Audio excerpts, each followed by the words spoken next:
Yo, what's going on? Welcome back to the WD Sports Lounge. I'm your host, Woody Dayon, and I'm back here live for another video.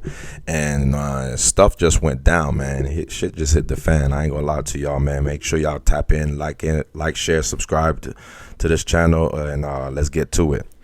So the breaking news for the past, I say 24 hours is that ESPN has been laying off. They're doing their yearly layoff and unloading some big names, and some of the notable names that were laid off today, starting yesterday, was Ryan Clark, and following up today was Cam Newton. But I wanted to give a little perspective on what was going on, just to give a little insight. These two guys were laid off. A lot of opinions are out there saying that it was a cash grab, it was a cash dump. They're unloading salaries because they're going to invest to their newest star, which is Pat McAfee. It's reported by sources that he will be receiving an extension or a contract offer from ESPN worth up to $60 million a year. You heard me right, $60 million a year. While Stephen A. Smith is getting 20, they're gonna pretty much focus on Pat McAfee being the top guy in ESPN. So unloading those other talents is came out to be collateral damage, so to speak. But I want to talk about in the fashion of how one of these guys was let go, and we're talking about Ryan Clark. And I want to give a little insight as to what happened. Well, Ryan Clark apparently was in the middle of his show, NFL Today or NFL Live, and while he was in the middle of his segment, that's when he was told that he was no longer an employee for ESPN and he was fired. So he pretty much was fired in the middle of the of his broadcast, in the middle of the show, because right after when he went into commercial break, they came back and there was no Ryan Clark available. So a lot of speculation has been talked about is that ESPN probably did this in a way to send a message to Ryan Clark. They definitely sent a message to him. You know, people say, they humiliated him, put him alive. I mean, it is humiliating to get fired in the middle of your broadcast. So they were definitely sending a clear message. But according to Ryan Clark himself, he's still in great spirits. He responded back today, and he was pretty much in a nutshell saying that he's looking forward to a new chapter, and he's moving on, and that's where I want to segue to. He's moving on, and he has his own podcast, The Pivot, so he can get to that. And then another person that was let go today was Cam Newton. As you all know, Cam Newton signed a contract with ESPN to be part of First Take, along with Stephen A. Smith and his weekly guests. Especially when it comes to talking about NFL. This came around the time when Shannon Sharp was working at ESPN, but based on unfortunate allegations that was following Shannon Sharp, he was forced to resign and relieve his position in ESPN, and pretty much they let him go. And he fell back, and Cam Newton was supposed to be essentially his replacement, and he's been pretty much on ESPN for the past year and doing this thing and stuff. So, but unfortunately, he was part of the ones that got kicked out today, and it's unfortunate not unfortunate to him, because he too was also another guy that built their foundation from the ground up, from the beginning, after football, and built their own network, and part of the independent crowd as well. So that's where I want to get to right there. All right. So first, my opinion is that I feel like both men were kind of unfairly let go, but at the same time, I'm not going to be surprised on how they got let go, because this is the norm of corporate America. So you can put on for 10 years, just like Ryan Clark did. Be loyal to a company. Put your heart into it. Give them credibility by winning an Emmy for the best show. And you could be shown out the door, not even ceremoniously, but humiliatingly, by being fired in the middle of your segment. And the same thing goes for Cam Newton. Cam Newton's part wasn't really too hard to not understand, but he didn't take much of a hit. It just so happened he fell into the list of the people they're trying to get rid of, and it's unfortunate in that sense. But my thing is, when we creators, when I mean creators, I mean like actors, and I'm gonna take my sports head out for real quick. This is me, Woody Dayon, talking. I am an actor. I'm a producer, and I'm a host, and I'm an entrepreneur as well. I also still have to fund myself because I've been doing these things for the past 20 years, but I've never gotten a chance to get an opportunity to be at a plateau to where it pays my bills all the way. So I still have a 9-to-5. So I juggle all these things together. I bring this up because my whole career as an actor and producer, I've always been independent. I started off with my cousins, and then we continued on, and I met some filmmakers who were a part of the same process, and we became friends and we became partners, and here we are right now. So this is a string of 20 years, and if you want to hear a little bit more background of that, you can follow me on my regular channel. It's on the featured list, and just check them on the list below. You'll see it's my acting channel, Woody Dayon. You can follow there, and you can get a more insight of what my journey is over there. But back to what I was saying. I stayed independent because I always wanted the luxury and the freedom to do what I wanted to do. Because when I got into the game, the first thing I wanted to do was be an action star.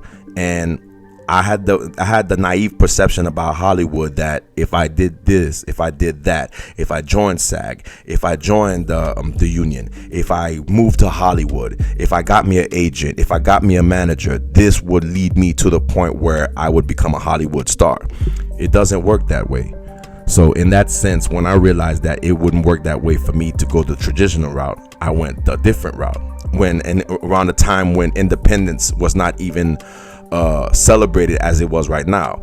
Back then, when I was going independence was kind of frowned upon. It was kind of looked like low budget. I mean, if to a sense we still have that stigma, but we're growing out of that stigma because of the so many successful stories that's come out of being independent.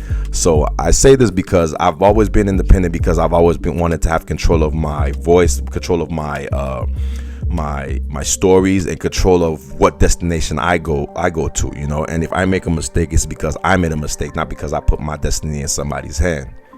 So I say this to tell everyone this. I've been in my journey for almost 20 years now. I've been in over 15 projects, and I've produced 2. I'm still looking ahead. I still have projects coming up, and I also want to be a director and take it more further. But in order for me to have had that, there was no way I could have had that or have what I've had I not gone independent. Even though the reward has not garnished its fruits as yet, but that's why we keep going. We go because eventually the break will come. And not to mention, I have a passion for production. I have a passion for acting. This is something that I love, so I work towards it for it to become my 9-to-5. And I also love talking sports, and I speak sports all the time with my friends. I talk sports with family and colleagues and stuff. So I was like, you know what? Just like many of my colleagues who do YouTube, they followed their dream and said, you know what? Why not get on YouTube, start a platform where you could just give your opinion about it. And that's where we are right now. That's how I started WD Sports Lounge. So I say this because like this.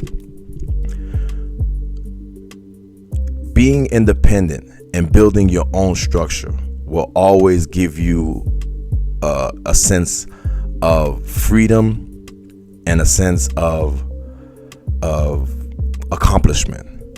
Because because in corporate America, no matter how loyal you are, there's no reward, or there's almost no reward behind it. It used to be like that back in the days, but back when life was a little bit more easier, maybe not the way inflation is and the way the economy is right now. That's another thing. The economy is not great. So people that are expendable in every way, no matter what skill you have. So I say this like this. Let me drive my point home. Whatever you're doing, make sure you have ownership. Whatever you're trying to go against, whatever you're trying to build, make sure you build it from the ground up and it's yours. And never fall back on just one game plan. Always have a backup plan. And I know it's not the popular thing to say, especially when you're chasing a dream. You shouldn't have a backup plan, but you also should be realistic and not be dreamy. And the logic is that you don't want to leave something until you know something is working. So that's why in this sense, I'm building what I have. I have my network. I have 2-3 channels from different niches, and I'm building these while having a 9-to-5 and juggling an acting career. So I know I have something to fall back on if things get rough, and I could always bet on myself. But at the same time, this is a slow build, and I'm not looking for a reward down the line, 5 years from down the line, 10 years down the line. And this, I know it's a process, and I'm letting people know right now. This is where a lot of people gets discouraged, because I've even fell in that loophole. I got discouraged because my views wasn't hitting, some videos wouldn't hit, and I would spend hours editing. So I just started to learn how to make things a little more simpler. And and I'm realizing YouTube, there's always an audience for everybody. So shout out to everybody that's listening to right now. Thank you for being an audience to the WD Sports Lounge. But one way or another, I said I'm gonna persevere, and I'm gonna grind it out. And even when it's days that I don't feel like getting on the mic to talk, or I just want to just be to myself, I'm gonna push forward, even if I gotta drop a short or something, just to keep the algorithm going. I'm doing what I have to do to build not just the channel, but to build the platform into a brand, and build myself as a brand, and to continue to build an audience so they can follow me in my journey as far as being a sports commentator, or having a sports platform, or having a acting career, the movies and projects that's coming out, so I have to build that for myself. So even though I have a 9-to-5 that's supporting that, the ultimate goal is for me to have this. So I always say to anybody, whatever profession that you're getting to, make sure you always build something on the side for you to have. So in case things don't go right, no matter how loyal you are, things may never go right. And always remember that unless you have your own, you are always expendable. The past 24 hours showed us that. And these prominent guys who have built careers on other facets. So these are highly disciplined individuals. Personally, they have a lot of things going on. We're not going personally, politically, whatever reason why you may not like Ryan Clark, or you may like Ryan Clark, or whatever reason you may like Cam Newton or not. What I'm talking about is that these guys have put themselves in a position to where they are expendable, they can fall back. It may not be the rewards that they had previously, but it's still rewarding to know that as they fall back, they don't fall flat on their feet. They take a couple of steps backwards, a little bit of stumble, and they're right back. Ryan Clark has the pivot. Cam Newton has a 4th and 1. So these guys are going to be okay. And ESPN is going to continue to do what it does. They're going to continue to recruit, and they're going to continue to do the same thing over and over and over. It's a corporation, and we got to respect that. But the same way, the corporation is going to have to respect us once we know we can build our own platforms and excel the way we want to excel. Leave your thoughts on the comment section. Let me know what you think about this. How do you feel about these guys getting laid off? Were you shocked? Do you believe that this is corporate? And how do you feel about independence? How do you feel about building your own stuff? leave your thoughts in the comment section. Let's talk about it. And if you like this content or more, just make sure you like, share, and subscribe. And then you tune in to the next video upload. All right. This is the WD Sports Lounge. I'm your host, Woody Dion. Thank you for joining us. Ciao.